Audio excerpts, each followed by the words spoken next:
Has there been a better game made since Half-Life? Half-Life was developed and due to be released in 1997, made using a heavily modified version of the Quake engine. But Valve were unhappy with the results and decided to redo the game. It finally made it to release in 1998. Ah, Freeman.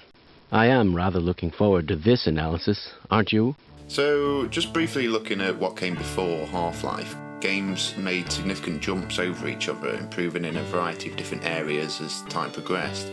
It might just be nostalgia, but looking back now, games are just more inherently fun, and they appear to have a kind of a soul. You can just see the heart that has gone into making it, and it seemed to be somehow more focused on the player. If we take Tetris for an example, an incredibly simple game, zero storyline or plot, proving that you don't need that to entice you in, as it's one of the most rewarding games ever created. Also, the replayability factor was insane. Close to the release of Half-Life, we see some real standalone games. First-person shooters were taking strides. If we go from Wolfenstein 3D in '92 to Doom, released a year later, and then that was followed up with Quake 3 years later, and then GoldenEye, Drew Great, was put out just a year before Half-Life.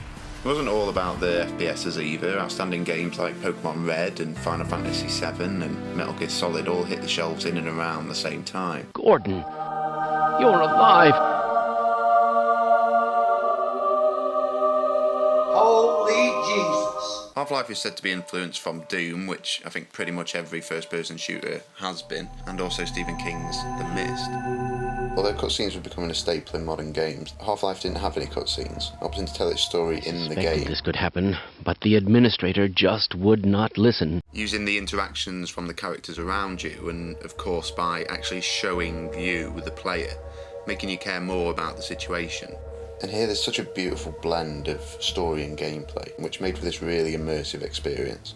And after a while you really do start to feel like you're wandering around the Black Mesa facility. You're made to fill in a lot of the gaps story-wise as you're fed information piece by piece, and just like an episode of Lost, every bit of information that you're given throws up a ton more questions than it actually answers. You play as Gordon Everyman Freeman, who doesn't actually have a line of dialogue the whole way through, but that said, you become really invested in his plight, feeling a whole range of emotions for him as you wander around trying to figure out what the fuck is actually going on. And you really do run through the emotions. I remember the first time I was playing this, I was probably around 11 or 12, and I was legitimately scared at some of the alien sections. But then parallel to that, it's got comedy aspects.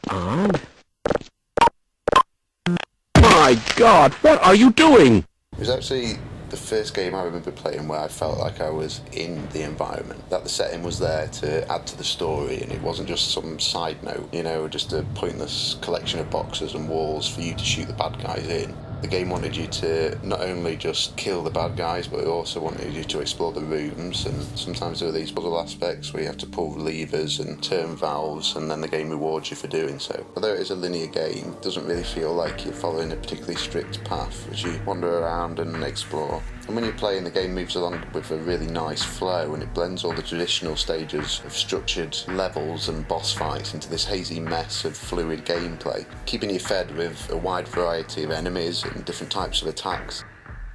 You also have a pretty impressive 14 weapons in your arsenal, ever more increasing the variety, as well as puzzle elements. With such a range of different gameplay and change of scenery as you advance through the game, you really do feel like you're on this big journey. And you couple that with the constant first-person mode, never breaking out the cutscenes or anything, and you get this really super immersive experience.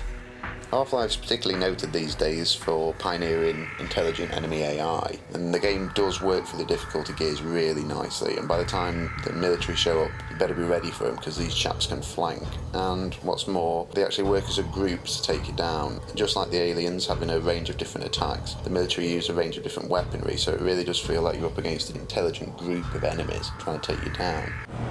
They're waiting for you, Gordon, in the test chamber. So as of now, it's been a good few years since Half-Life was released, and what do we have to say for ourselves? Well, of course, graphics have improved vastly, but that doesn't mean shit. I mean, was Hitchcock's climax here less exciting because it wasn't shot in 4K? No.